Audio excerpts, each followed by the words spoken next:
Yo tout le monde, c'est Mel Janard qui s'est pas pris assez tôt pour faire sa vidéo, fait qu'on entend les enfants qui jouent dans la cour d'école en arrière et l'heure de pointe qui commence à se faire aller. Aujourd'hui, je vais vous parler de cinéma exceptionnellement parce que si vous me suivez sur Instagram, vous savez que dernièrement, je suis allée à la première du film Et au pire, on se mariera de Léa Poul et de Sophie Bienvenue. C'est évidemment une adaptation au cinéma du livre du même titre de Sophie Bienvenue qui était paru à la mèche il y a quelques années, sur lequel j'avais vraiment trippé. Pour vrai, j'avais lu ça du début à la fin one shot, c'était une voix qui était forte, je l'ai tellement recommandé à beaucoup de gens. Donc, j'espérais aimer autant le film, mais malheureusement, il y a trop de choses qui m'ont agacée pour que je puisse sortir de là en me disant mais wow, c'était donc bien fou, c'était donc bien amazing. J'aurais aimé ça, mais je suis honnête et je peux pas. C'est aussi une vidéo que je fais en collaboration avec Camille de la chaîne Simplement Camille que je vous invite à découvrir si vous n'arrivez pas déjà de là parce que je checkais ses Insta Stories cette semaine puis j'ai vu qu'elle aussi était allée voir le film.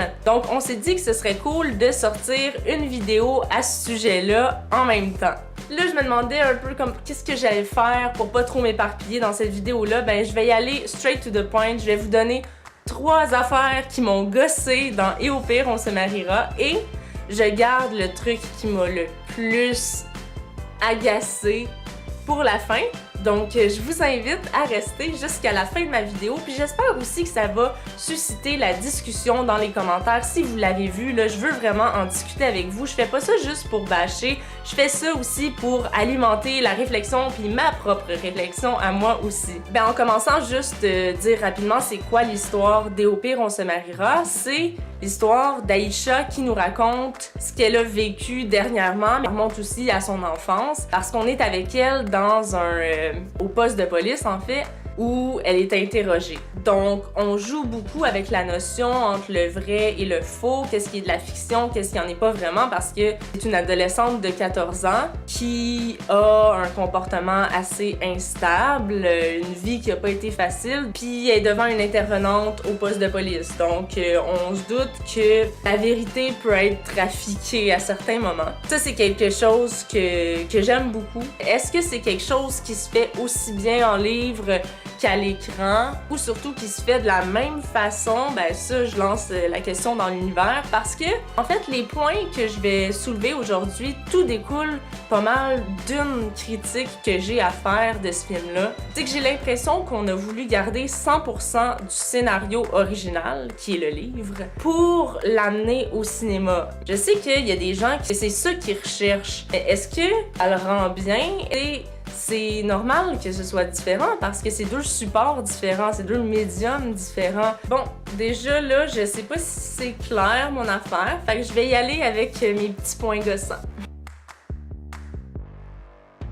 Bon, déjà avec le premier point, je me contredis parce que je dis qu'on a tout voulu garder, qu'on a tout gardé, mais il y a une chose qui change. En fait, c'est que dans le livre, l'action se déroule à Centre-Sud et dans le film, c'est dans Hochelaga. 2 quartiers qui sont un à côté de l'autre à Montréal, mais qui ont vraiment leur personnalité différente. Puis selon moi, tu peux pas mettre un scénario qui se passe à Centre-Sud dans Hochelaga. Il y a quelque chose qui marche pas. Dans le film, on ressentait pas le vibe d'Hochelaga qui est comme important. Tu peux pas mettre ce quartier-là en scène en faisant fi de ça. Puis là, allez pas me dire que c'était un quartier anonyme, là. On voit le stade olympique tout le temps. C'est comme, même si tu connais pas Montréal, tu sais que ça se situe dans un quartier de Montréal précis. C'est assez in your face, mettons.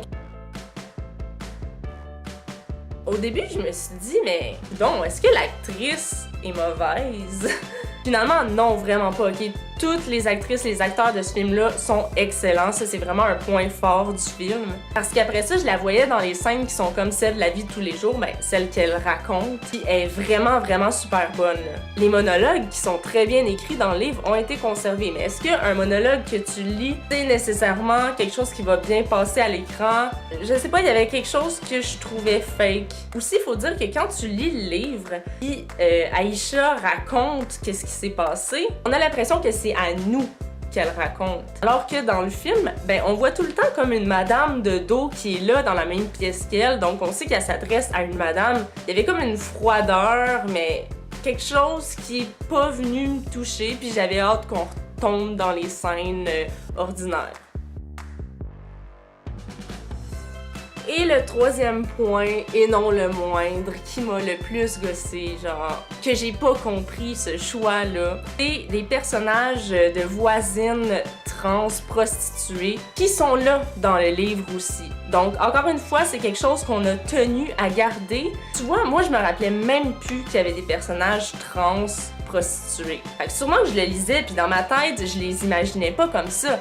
Mais à l'écran, là, pour vrai, je me suis sentie mal. Je me suis dit, voyons, c'est comme des personnages tellement caricaturaux, tellement clichés, qui s'expriment de manière cliché, qui ont un look vraiment cliché, une attitude cliché. J'avais même l'impression, puis là, je veux pas donner des mauvaises intentions, mais j'avais même l'impression qu'ils ont été plaqués là pour ajouter un côté humoristique, puis j'étais vraiment pas down avec ça. Tu sais, ce qui faisait le tour pour mes petits côtés un peu négatifs. Et je le redis, comme je le dis à tout le monde, je suis super contente d'avoir vu ce film-là. Même si on m'avait pas invité, c'est certain que je voulais le voir. C'est clair que j'y allais en comparant au livre. Je sais pas pour quelqu'un qui l'a pas lu. Est-ce que l'idée qu'on s'en fait peut être différente?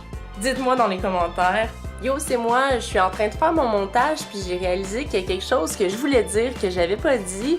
Puis c'est que, selon moi, ce film-là est aussi touchant que le livre. Puis ça, c'est un bel exploit qui a été bien réussi. Donc, je tenais juste à le préciser. Ciao! Là, tout de suite, je m'en vais voir la vidéo de Camille. Je vous invite à faire de même si vous l'avez pas déjà fait. Nous, on se revoit dans une prochaine vidéo.